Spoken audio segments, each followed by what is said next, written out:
Aminareo ny riavana ny fahasoavan'i Jesosy Kristy Tompo sy ny fitiavan'Andriamanitra ray ary ny firaisana amin'ny fanahy masina. Mandihy herinandro vaovao indray isika ary tonga amin'izao alatsinainy fa 7 amby roapolo ny volana May 2024 izao. Ny salamo fa 3 amby roapolo iarahantsika mamaky ho teny fiantsona mitsangana riavana. Ho ny mpanao salamo amin'ny anaran'ny Tompo, Jehova no mpiandry ahy, tsy hanan-java-mahory aho. Mampandry ahy amin'ny amaitso izy, mitondra ahy eo amoron-drano fialan-tsasatra izy, mamelombelona ny fanahiko izy, mitarika amin'ny lalan'ny fahamarinana no ny anarany izy. Enina dia mandeha mamaky ny lohasahaliko ny fahafatesana zao, dia tsy atahotra ny loza aho, fa ianao no amiko. Ny tsorakazonao sy ny tehinao, ireo no mahafatahotra ahy. Mamelatra latabatra eo ny loko, eo mason'ny fahavaloko ianao. Manositra diloilo ny lohako ianao, ny kapokako feno dia feno. Eny tokoa, fahasoavana sy famindram-po no anaraka amin'ny andro rehetra iainako, dia hitoetra ho hatramin'ny Jehovah androlava aho. Amen. Hivavaka isika. Ry Andriamanitra raisy zanaka ary fanahy masina, indreto izahay tonga eto an-tranonao indray amin'izao alatsinainy fa 7 amby roapolo ny volana May izao, ary fantatray fa eto ianao satria tranonao ity, dia mandray any am-pitiavana ianao. Izahay kosa menatra fa miariary eo anatrehanao ny mahampanotanay, koa dia mangata-pamelana izahay, aza isaina ny fahadisoanay. Diovy izahay ho afa-pahotana, ary avao ziorina marina ao anatinay ny fanahinao masina. Andriamanitra telo izay iray io, efa nitarika ny fiangonana ianao, ary mbola momba azy mandraka ankehitriny araka ny tenin'i Jesosy Kristy manao hoe: indro izao momba anareo mandraka hariva, mba ara-pahatonga ny fahataperan'izao tontolo izao. Koa mino sy matoky izahay fa haniraka indray ny fanahinao masina ianao, mba homba ny fiangonanao amin'ity fotoana ity. Hanambara ny sitraponao ianao mba hoery ho an'ny fiangonanao, hanambara ny sitraponao ianao mba ho fanitsiana ny fiangonanao, hanambara ny sitraponao ianao mba hiorenanay amin'ny finoana sy tombonay ao aminao mandrakariva. Koa dia mitenena ry Tompo fa voninkaino izahay, amin'ny anaran'i Jesosy. Amen. Luka toko voalohany andininy 15 hatramin'ny 17 ambin'ny 10. Vakina amin'ny anaran'ny Tompo ny teny. Tamin'ny andron'ny Heroda mpanjakan'ny Joda, nisy mpisorona anankiray atao hoe Zakaria, isan'ny antoko ny Aby, ary ny vadiny dia avy amin'ny taranaki Arona, Elizabeta no anarany. Ary samy marina teo anatrehan'Andriamanitra izy mivady, sady nitondra tena tsy nanatsiny araka ny didy sy ny fitsipika rehetra nomen'ny Tompo. Ary tsy nanan-janaka izy, fa momba Elizabeta, ary samy efa antitra izy mivady. Ary nono nanao raharaham-pisoronana teo anatrehan'Andriamanitra Zakaria araka ny fifandimbiasan'ny antokony, araka ny fanao amin'ny fisoronana, dia anjarany araka ny filokana nihiditra ao amin'ny tempolin'ny Tompo ka andory ditika azo manitra. Ary ny vahoaka rehetra nitoetra teo ivelany, nivavaka tamin'ny ora fandoroana ny ditika azo manitra. Ary nisy anjelin'ny Tompo niseho taminy teo ankavanan'ny alitara fandoroana ny ditika azo manitra. Ary no nahita azy Zakaria, dia taitra loatra izy ka raiky tahotra. Fa hoy ilay anjely taminy: aza matahotra ry Zakaria, fa efa nohenoina ny fangatahanao, ka Elizabeta vadinao dia hiteraka zazalahy aminao, ary Jaona no ataonao anarany. Ary ho faly sy ho ravoravo ianao, ary maro no hifaly amin'ny ahaterahany, fa ho lehibe eo anatrehan'ny Tompo izy, ary tsy hisotro divay na toaka, sady ho fenoina ny fanahy masina hatrany an-kibon-dreniny azy.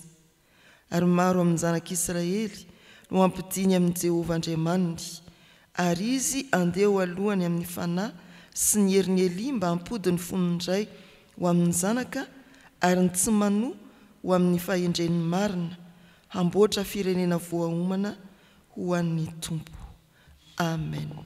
Ray masino manamasinana amin'ny fahamarinana, ny teninao no fahamarinana. Amen. Ny anjara mofinainantsika amin'ity andro an'ity dia mitantara ny amin'ny Zakaria sy Elizabeta no valian'Andriamanitra vavaka, ary ny amin'ny Jaona mpanao batiza izay voafaritra Andriamanitra hatrany ankibon-dreniny. Paherezana antsika dia ny hoe mamaly vavaka ny mpanompo ny Andriamanitra, ary ny faharoa mamaritra ny momba antsika mpanompony Andriamanitra.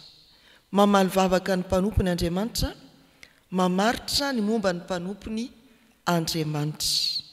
Mamaly vavaka ny mpanompony Andriamanitra.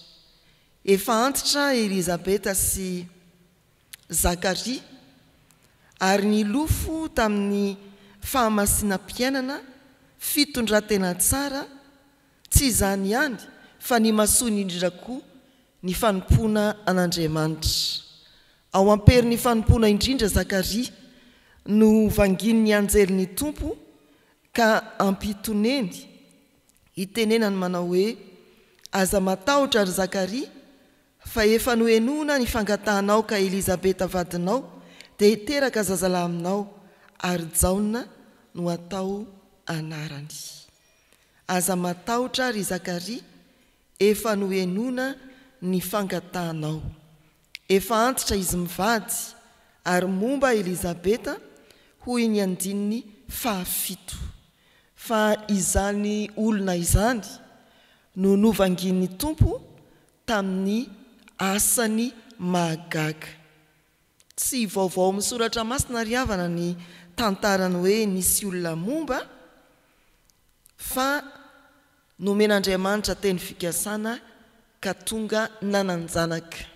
Abrahama, Riana, renin'ny Samuela, ary eto dia Zakaria sy Elizabeta.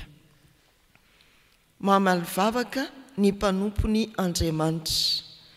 Hojerentsika ny Jaona voalohany toko 5 andininy 412 sy ny 510. Jaona voalohany toko 5 andininy 412 sy 510. Vakina amin'ny anaran'ny Tompo zany manao hoe: ary izao no fahasahiana ananatsika eo anatrehany. Raha mangataka zavatra araka ny sitrapony isika dia miaino antsika izy, ary raha fantatsika fa miaino antsika izy, na inona angatahantsika dia fantatsika fa azontsika izay angatahantsika. Izany no soratra masina mialoha ny olona mivavaka sy maharitra mivavaka amin'ny finoana. Fa ny vavaka dia miorina koa amin'ny teny fampanantenan'Andriamanitra. Ny Romanina toko 4:17 sy 17 milaza indrindra ny amin'ny Abrahama.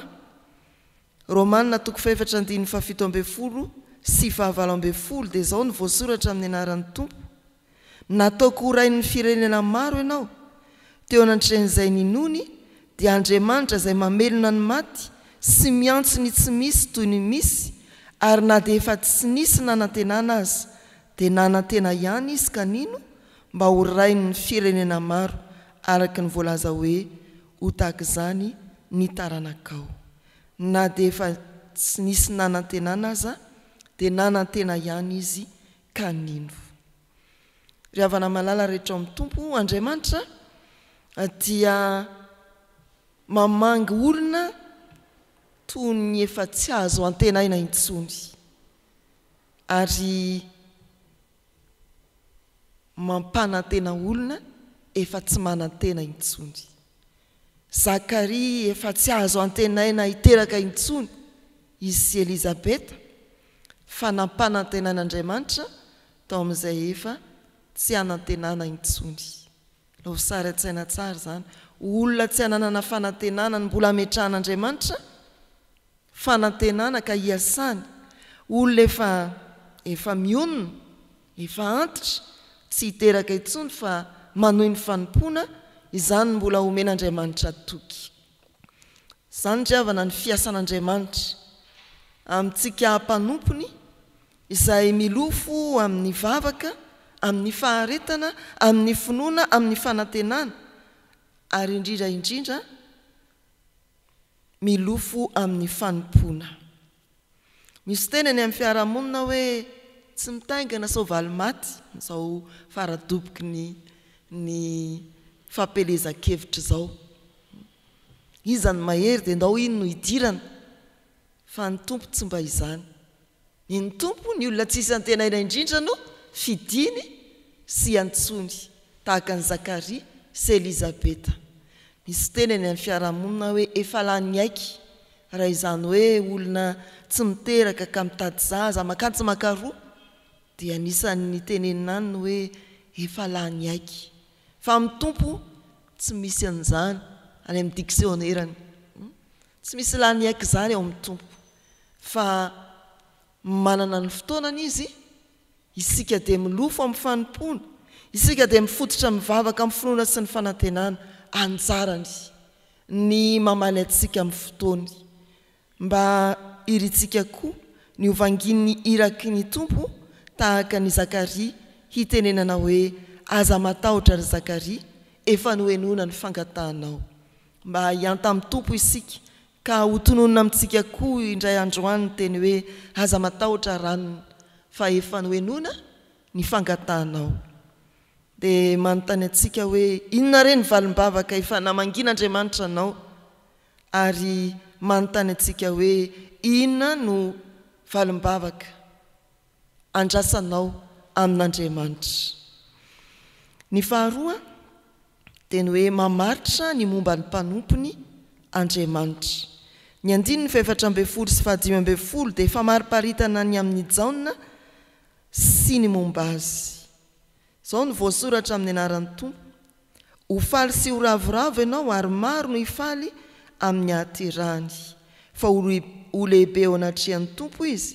ary tsy hisotro divay natoka sady ho fenona ny fanahy masina hatrany ankibondreniny azy io no famaritana ny amin'ny jaona mpanao batisa zanak'i Zakaria sy Elizabeta mamaritra ny amin'ny mpanompony Andriamanitra jaona mpanao batisa dia nofaritany anjely araky ny afatra nampitondraina ho an'ny ray aman-dreniny fa ho zaza ampifaly ray aman-dreny sy ampifaly ny fiarahamonina izay ny antom-pisiny ny faharoa dia ho zaza ho olona manandanja eo anatrehan'ny tompo ho lehibe eo anatrehan'ny tompo izy ny fahatelo ho fenona ny fanahy izy fa tsy kasika zava-pisotro mahery divay natoka ny fahaefatra dia olona feno ny fanahy masina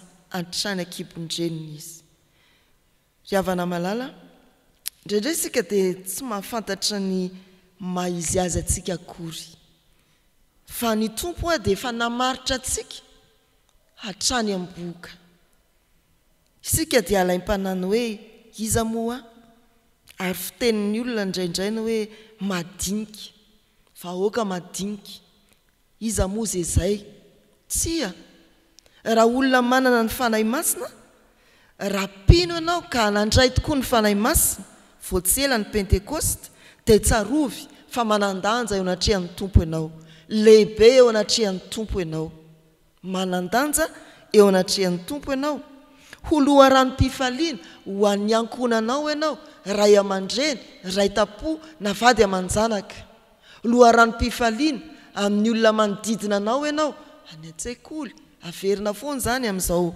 andavanandro iarahantsika mivavaka izao any amin'ny toeram-piasana dia ho izany tokoa ianao na dia amin'ity andro an'ity ihany azy tsy ho loharano-pahasorenana na mpanome alina ny mpiarabelona aminao fa olona loharanom-pifaliana izany no olona vontony fanahy masina tahaka ny jaona mpanao batisa faritan'Andriamanitra ny mombanao.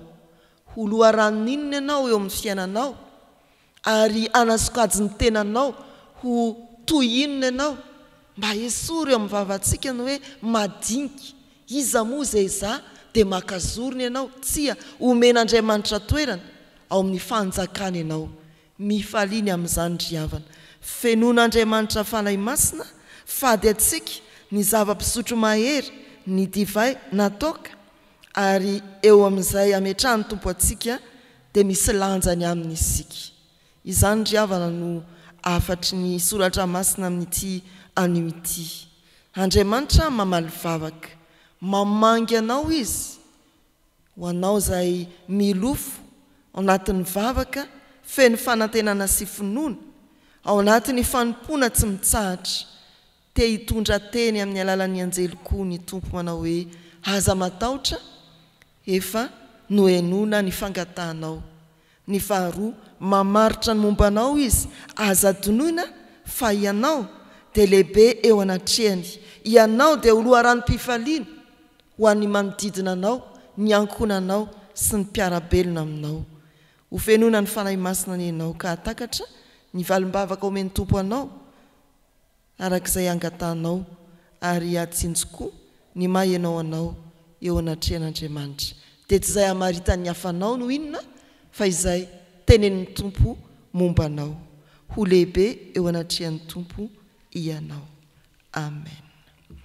Hivavaka isika misaotra tompo fa amin'ny faharetanay ao anatin'ny vavaka sy ny fanompoana no hamanginao anay amin'ny valim-bavaka tsy misy fanahina tsy misy fepetra na dia efa tsy manan-tena intsony azy izahay no ny teninao dia anan-tena indray.